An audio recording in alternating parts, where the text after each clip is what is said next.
All right, so guys, we'll continue with basically a normal Wednesday for us. We'll keep the majority of this week as structured as we can to what a normal week would be for back in Jersey practicing. So get the guys out this morning, get their bodies moving, kind of wake them up a little bit, have some exchange periods. We'll make sure we get some prep on the Chargers. Come back in the afternoon, we'll have an extensive walkthrough with the players. Make sure we get a good jump on what we're going to do and come back here tomorrow and Friday, really hit the ground running some practice. Before we start in terms of our prep, I'd like to thank the University of Arizona, the coaching staff, the athletic department. They've done a great job hosting us. They couldn't be more hospitable. The facilities are great. The people are friendly. The food's really good. So no complaints. Players are being well taken care of. So the entire facility's basically been made like it's ours, which is we couldn't ask for more right there. So it's been a great setup in terms of staying out here, being able to work. It's been great for the team as far as being together, getting some time away. But right now we got to focus back in and get to work. We got a really good opponent coming up. So specifically speaking about the Chargers, obviously this is a very explosive team. It's a team with some explosive weapons on offense. They got a very, very talented young quarterback who can make a lot of plays, extend plays, very accurate passer. He really fuels the entire offense. You talk about how, Lombardi's really structuring the offense. There's similarities that New Orleans background he has in terms of how he's using a lot of the players. Talk about Eckler.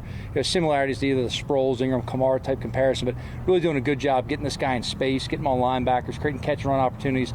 He's one of the most, dependable players in the league right now in terms of just consistently producing yards and moving the sticks. Talk about Mike Williams, key now in terms of being downfield threats. These guys, every time you think they're covered, between the accuracy of the quarterback and the ability to make contested catches, these guys come up with big play after big play. It's definitely something defensively we're going to have to do a good job in terms of being a balanced team, stop the run, stop the pass. Situational football will be huge for us. This team does a great job extending drives, staying on the field. They stay ahead of the sticks on early downs, leads in a lot of third down conversions. They're not afraid to go for it on fourth down, which makes a lot of situational football come up in the awareness of how we have to play to get off the field when we have the opportunities. Talking about their defense, obviously, Brandon's background being a defensive guy, there's a lot of similarities in some of the defense seen this year. Talk about his background with Fangio in Denver, but the similarities of what the Rams are doing, but it's really his defense. It's his stamp. He's using his players to their strengths. He's got a lot of really, really talented players that can get after you in the pass rush. He's got very talented defensive backs on the back end. They're very disruptive. You talk about this team to our team, it's really all about turnovers to start with. The pressure they put on your quarterback, the pressure they put on your receivers down the field, the forced fumbles, creating extra opportunities for their offense. They really take advantage of that as a team. It's something they have a lot of success off of. We're going to do a good job protecting up front, giving time for the quarterback, opening running lanes for our backs, get them going in space. And we got to take advantage of opportunities to make plays that are in front of us and extend drives and stay on the field. In terms of Darius Swinton in the kicking game, Darius guy I'm familiar with. We've seen him several times before in the past. Saw him last year when he's the assistant for Arizona. They've got an explosive returner back there in Andre Roberts. This guy's been one of the top guys in the league now for, about a decade. From going against him personally, what kind of a strong runner this guy is, how opportunistic he is to get vertical, make you tackle him. He'll look to stretch the field, but wherever you give him lanes, he's going to stick his foot in the ground and take it. They can really put pressure on your protection in terms of rushes, whether it's their field goal block or their punt rushes. They do a great job in the return game of getting it started. They've got good specialists. They had some transition specialists this year. Those guys are executing at a high level right now. So on all three phases, we have to play good complementary football. We need a really good week of prep to get out here and be able to play together as a team, give ourselves a chance. Being said, I'll open up any questions you have. Welcome to Tucson. What's the story about how you came here? Well, real simple. We look at the schedule and you see that we've got, an extended trip from going all the way down to Miami, all the way out to the West Coast. And when you talk about the prep of your team, the first thing you always think about is the prep.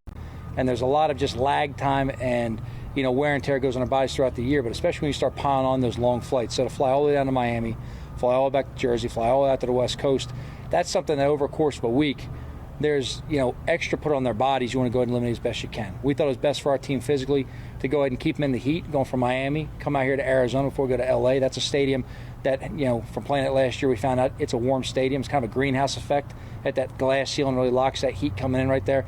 So we want to stay in a warmer climate, keep our guys out here, and it was an opportunity to cut some miles off it in terms of jet lag. But you could have gone to Houston or Phoenix or someplace like that. It's great that you're here, but why Tucson? There's a lot of reasons it worked out. I'd say ultimately it was the best fit altogether. In terms of the area, the opportunity to get the players away, being in a great town.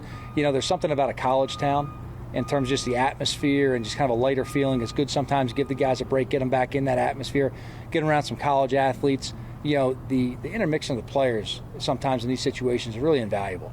You see the college guys lifting in the weight room, being in the training room. Our guys, have the opportunity to talk to these guys and just kind of, refresh themselves a little bit. So it's an opportunity. For us in terms of team building, anytime you can get a team just kind of away together, that's an opportunity you want to go ahead and take. So you have training camp, you go through the rigors of the season, you get an opportunity at this point, you're about 2/3 of the way through. It's a great opportunity to go ahead and just get your team away together and prep. So the physical expectations, and also location-wise, this place had the university, had the facilities, had a coaching staff we have some familiarity with. Obviously, they were very hospitable to us. A lot of places don't entertain this. They could have been more welcoming. So we're actually in there right now. They're getting ready for a big recruiting weekend they have this week.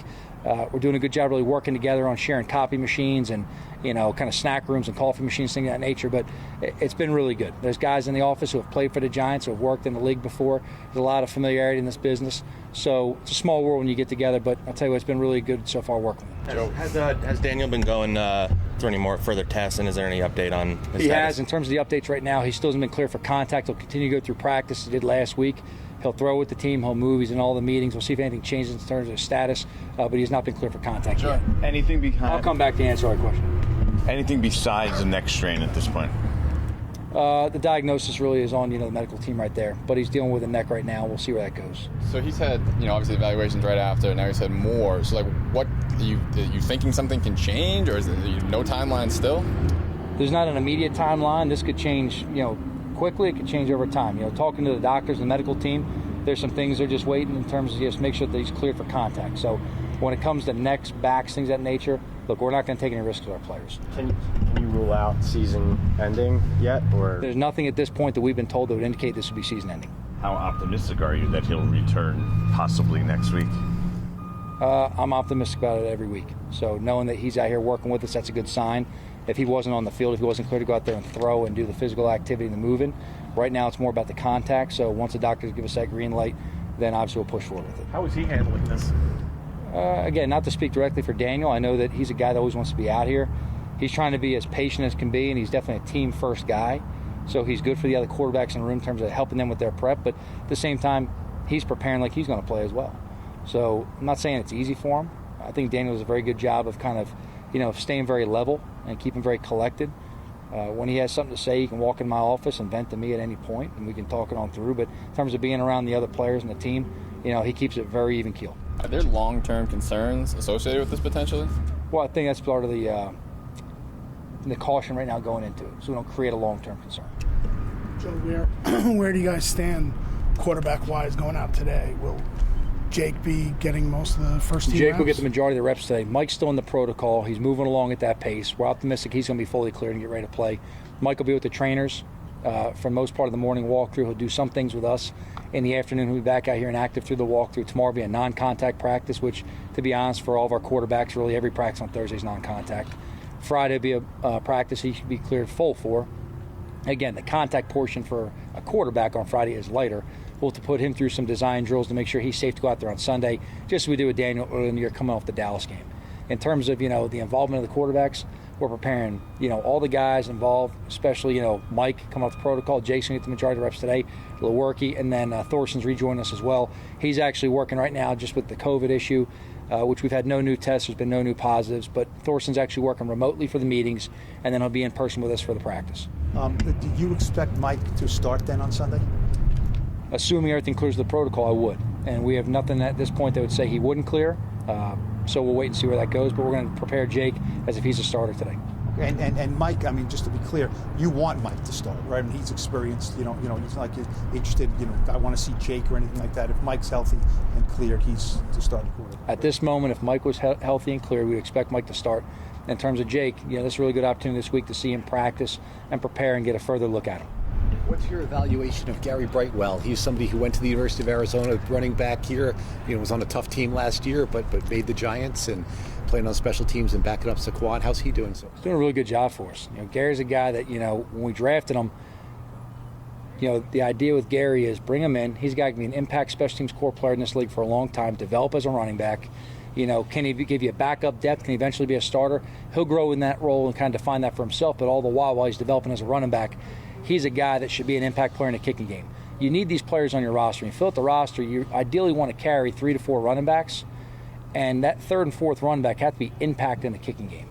Your first and second have to have roles within situations, but that third and fourth guy to be on the roster and be at the game, they've got to make plays for you in coverage and return game. He's a guy that's coming as a young player. He's made a lot of plays for us so far. He's really demonstrated that what we thought he could be, he will be. He's far from where he's going to be. He keeps on developing as a player. He's a hard worker. He's a tough kid. He comes to work every day with a good attitude. I know he's excited to be back here. When we told him we were going to University of Arizona, you can see the smile in the meeting room with him. But he's done a good job. He's done a real good job. We're happy we have him. Follow up on that. Did he give any restaurant recommendations or anything like that? Not to me, but I'm sure it's because he doesn't want to see me in public. Joe, where was Daniel evaluated further on Monday? Here? He actually went to L.A. with Ronnie Barnes and saw a doctor up there. So on the West Coast, there's some doctors been familiar with things of necks, and that's where they went. So it's a doctor they've been in contact with from the beginning. The world's a lot smaller now with technology. So even though we're in New York, when injury happens, you have doctors in New York, you have doctors in sometimes Carolina, sometimes Birmingham, Alabama, sometimes LA that weigh in on second opinions. So being on the West Coast, they took the opportunity to go out there and talk to a specialist and get a second opinion. Just to circle back. So will he revisit that same doctor since you guys are now going to LA? I don't have an answer on that at this moment, Pat. I wouldn't rule that out, but I can't tell you something's definitely planned. Well, that's what I was going to ask timeline-wise. I mean, is he kind of out for this week then? Because if things didn't go the way it needed to on Monday, are you going to keep reevaluating this week? Or is it... I wouldn't say anything didn't go the way it needed to go on Monday. It was more or less, checking for an opinion to see where he's going to be. I'll talk with Ronnie and that team today after practice, see where it progresses to. Joe, any further updates on Kadarius or Sterling or Adoree? Yeah, so all three will be out here today, kind of in mixed capacities. All three at some point will be with the trainers. At some capacity will be with us. It's a little bit of a lighter day in the afternoon. Today we'll get the guys' bodies moving throughout practice. Shep had a real good workout for us on Sunday. We'll see where that turns the corner if he can get to the game this week. If he can, obviously we'd like to have him. Same with KT, same with Adoree. I know all three of those guys are pushing to get back out there as fast as possible. We'll see how they do today in practice. I wouldn't say today's practice is going to rule in or out anybody, but we'll really see how they start moving the team tomorrow. How about Kenny? Kid obviously is Martinez. Give me one more second. So in terms of Kenny, we expect Kenny to be out here again. He'll be in that mix of somewhat with the trainers, somewhat with us. Some of these guys will be more involved in the walkthrough portion. They will the full speed portion.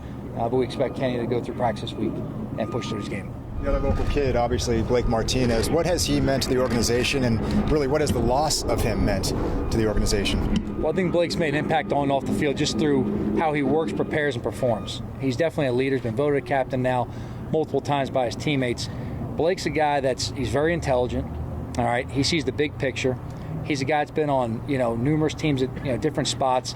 He's been able to step back and talk to a lot of guys in our program in terms of the process of doing things. He's been a guy who's not an old guy, but he's an older guy for a lot of guys on our roster, who's been able to go ahead and share his experiences and what we have to do to be successful. Now when you lose a guy like Blake, there's a lot of guys got to step up and take on those roles. The one thing he's done a great job for us is the entire time he's been away from the team in terms of being active with the injury, he's stayed involved off the field through the prep, the communication, and kind of staying a little bit in the background at the same time of giving these guys the platform to be the leaders, be the signal callers, but then also meet with these guys separately and behind doors to kind of give them some information and close the gap for them. I'd say, look, the coach has done a great job with Tay Crowder, really bring him along as a young player developing for us. Blake's done a really great job with him as well. Tay's a guy that Blake's very close with off the field, but he's really helped him take over a lot of the roles on the field, and that's helped push our defense productively forward. Joe, with Saquon, he's not a smaller guy. There was a play the other day where early he just ran out of bounds, without trying to get the extra yards, and went down on another play and did that spin in the middle of the field. How much is that something you would be wanting to have a conversation with him? I mean, you're an offense that, you're fighting for every yard, right? And your running back isn't necessarily, putting his head down to try and get those extra yards at times. Yeah, I'm not going to question this guy's toughness or competitiveness. I'm going to put that out there right now. So in terms of having Saquon on the field, he's going to be on the field for us. He's got to be an impact player for us. We're going to keep finding ways to get him the ball. Handoffs, tosses, screens, passes, whatever it takes. We're going to find ways to put the ball in his hands and let him make plays. He's a tough dude. He's a competitive dude. He's a leader on this team. He's got great value for our organization. I love having him out here. So, no, I'm not going to question this guy's toughness at all. Would you like him to put his head down, in those spots, to get those extra Every yards? play is different situation. Every play is different situation. I'm not going to let one play here or there, what it may look like, be magnified into a broad scope picture of somebody. I see this guy competing every day, coming out practicing hard, dealing with a lot of things that the public doesn't always see or know about. I'm pleased with the way this guy puts the team first and works. The natural thing, though, is he worried about the injury? I mean, he has had this run of injuries there. Is that something you have talked to him about or feel the need to talk to him about? I think it's a question he has to answer. I don't see him working that way. I don't see him playing that way.